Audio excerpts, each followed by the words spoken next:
Our next guest co-founded a technology that provides user-authorized access to valuable employment and income data in Asia. Jerome Eger, glad to have you on the show, and congratulations on the seed funding round. Thank you so much, Remy. Thanks for having us on the program. Okay, so Jerome, could you give us the 60-second elevator pitch of what Smile API is all about? I went over the website. It's a little bit techy, but what we do know that API stands for Application Programmable Interface. Essentially, it's a way for different programs to work together, allowing apps and services to exchange information. So how does Smile API work? I'm going to give it my best to summarize that quickly. So, okay. First of all, at Smile, we believe that access to your own data, specifically your employment information, your employment data, is a basic right. So we put in a lot of work into connecting essentially your employment side of things with the financial institutions and the innovative fintech solutions that are around there. As you said rightly, so an API essentially is making two machines talk to each other. So the great benefit of that is essentially that it saves us humans a lot of time. So if you look at the past, for instance, the application of a loan, for instance, would have you go from your bank or from your financial institution to go to your employer and to basically get stamped off that you are employed at this company, this is your salary, and then maybe even a stamp from the department head is included in that. And it's somewhat a tedious process, so it really takes a long time. And it's in some situations also awkward. So it really, you spend a lot of time in getting these things done. At the same time, it is also a lot of cost involved for the employer to do that, because the department gets really busy, and the situation is you don't get anything back for that as an employer. So basically what Smile does is to solve that problem and to build that connection from the employment side, and to connect on the other side financial institutions, and to build that bridge literally. And you as the employee or the customer of that financial institution, you stand in the middle, and for the first time you are able to control that. Who sees my data? Who gets to use my data? And for my own benefit, I can say yes and no at all times. Mm-hmm. Okay, I'm very curious, Jerome. For Smile API, who is the client? The client is the company, the manpower agency, the banks who access the information? Yeah, that's a fantastic question, because that sometimes can be a little bit confusing. So we are building essentially bridges between the financial institutions and the employer. So clients of ours are essentially financial institutions, and we are serving them and their customers. So the end users are essentially using Smile, because Smile gets somewhat integrated into the app. Yeah, so if you are using any financial institution, any fintech app that cooperates with Smile, you will also use the Smile product. Okay. How do you collect the data that you have? And more importantly, who vets the data?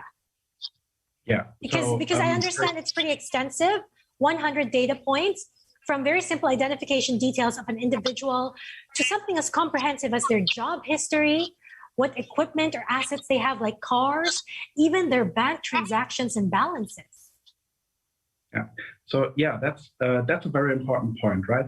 So whatever information is stored in your employment account, you can make available for whatever use you would like to have it for. So essentially, let's take the easiest example. When you would like to apply for a consumer loan, that provider of the loan obviously wants to know who you are, who you're working for, and what kind of income you have. So if they get this information rapidly, quickly, and through Smile that actually works within real time, that kind of service becomes, first of all, more streamlined, faster available for you as the end user, and also at a better price.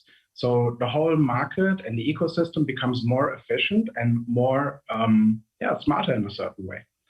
The information is so sharing of that information is essentially under control of the end user. So they basically have to give their consent.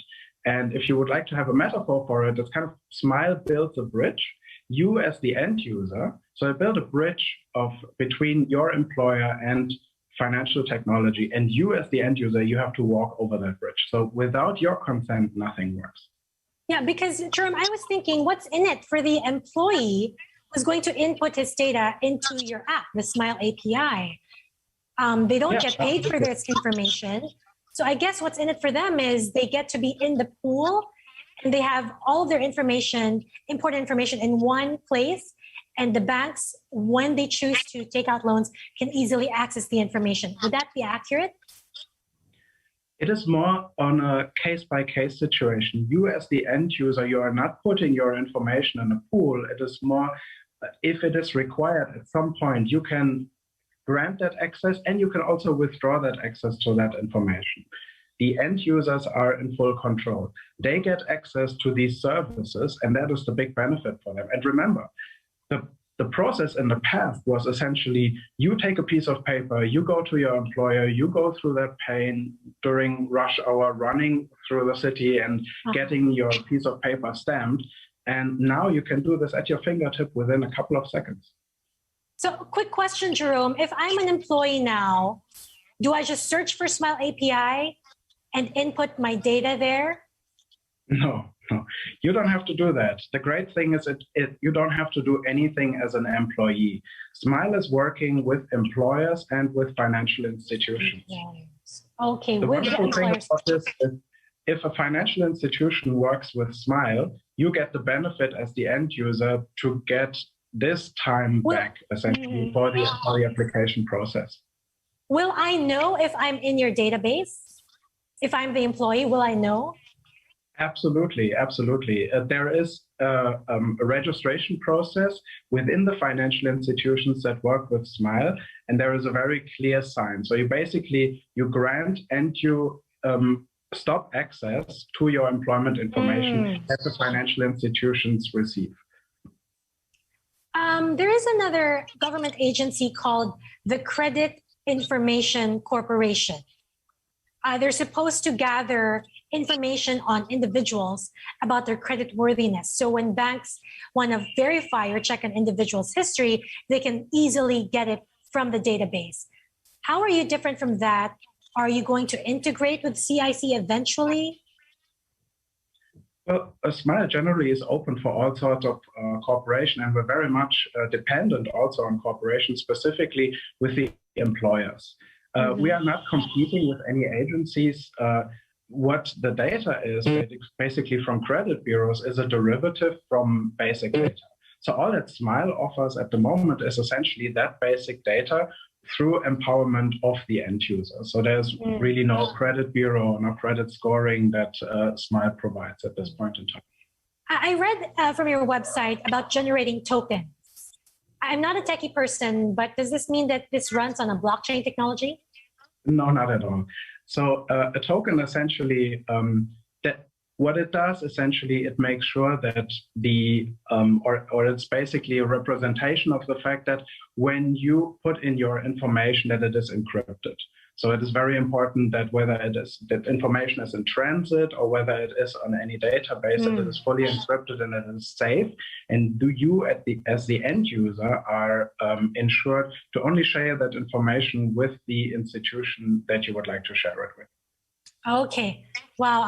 I think this is going to change the way that fintechs will work. Looking forward to hearing more great news from Smile API. Jerome, thank you so much for joining us and congratulations again. Thank you for having us, Mimi.